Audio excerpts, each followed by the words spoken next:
সবাইকে নমস্কার, আমার আন্তরিক থেকে শুভেচ্ছা এবং ভালোবাসা। সবার কথা বলবো মাইসেলফ আশিস হালদার। আমি যখন সিস্টেমে সুযোগটা পেয়েছিলাম তখন কিন্তু আমি একটা চাকরির জায়গাতে ছিলাম, অলরেডি একটা চাকরি করতাম। প্রথম 16 সালে একটা চাকরি পেয়েছিলাম, যেটা হচ্ছে এটিএম গার্ড, সিকিউরিটি গার্ড। এটিএমে বসে থাকতাম, এসি ঘরে একা একা বসে থাকতাম, ভালো লাগতো না। ছুটিতে যখন বাড়িতে আসি 2017 সালে আমাকে একজন ইনভাইট করে। যে ইনভাইট করে কিন্তু সে বুঝতে পারেনি যে কি বলবো, আমাকে কি বলবো সে বুঝতে পারছিল না কি বলবো।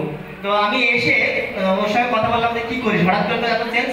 আর স্মার্টফোন এমন একটা জিনিস পারে সবাইকে কিন্তু পারে প্রথমে ফার্স্ট ড্রেস কোডেশনটা চেঞ্জ করতে পারে। তো এমন ড্রেস কোড দেখে আমি অবাক হয়েছিলাম যে তুই কি করিস এমন। তো ওকে যখন বলে যে আমি একটা আইটি ইন্ডাস্ট্রির মধ্যে আছি বা আইটি নিয়ে পড়াশোনা করছি, এরকম কিছু বলেছিল, অতটা মনে নেই। তো তখন আমি ওকে বলেছিলাম চল কি জিনিস আমি দেখবো। ও বলছে দেখতে হলে ডকুমেন্টস দিতে হবে। আমি কিন্তু ডকুমেন্টস দিইনি, ওকে আমি ডকুমেন্টস না দিয়ে কি করেছিলাম, ওর সঙ্গে ডকুমেন্টস নিয়ে আমি গিয়েছিলাম।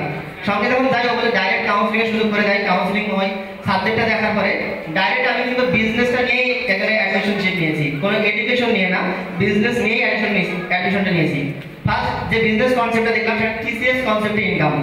একটা মানুষ এখানে আমরা সারাদিন সময় দিই, সময়ের উপরে নির্ভরশীল হয় একটা রেট, সেই রেটটাকে কোয়ালিফাই করে একটা আমি ইনকাম করি।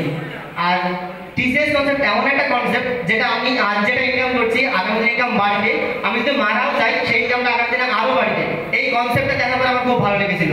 তাই আমি কি করেছিলাম, সেখানে চাকরির জায়গাতে আমি ছুটিতে বাড়ি এসেছি কিন্তু চাকরির জায়গাতে যাইনি। সে চাকরি আমার কীভাবে আছে, 2019 সাল পর্যন্ত চাকরি ছিল, 2016 থেকে সেই আইডেন্টি কার্ড এক্সপায়ার হয়ে গেছে।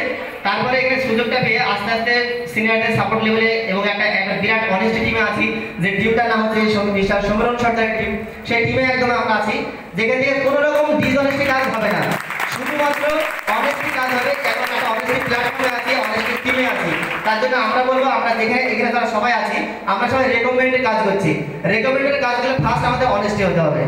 ফার্স্ট আমাদের অনেস্টি হতে হবে। অনেস্টি হতে গেলে আমাদের ইউগো যেটা আছে সেটা অহংকারটাকে ত্যাগ করতে হবে। এটা আমরা কন্টিনিউ টেকনিকে পাই, কিন্তু আমরা ত্যাগ কখনই করতে পারবো যখন নিজেকে অনেস্টি বানাবো।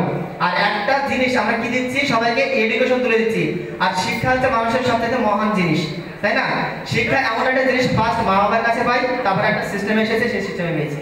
সেই শিক্ষা আমরা রেকমেন্ড করছি।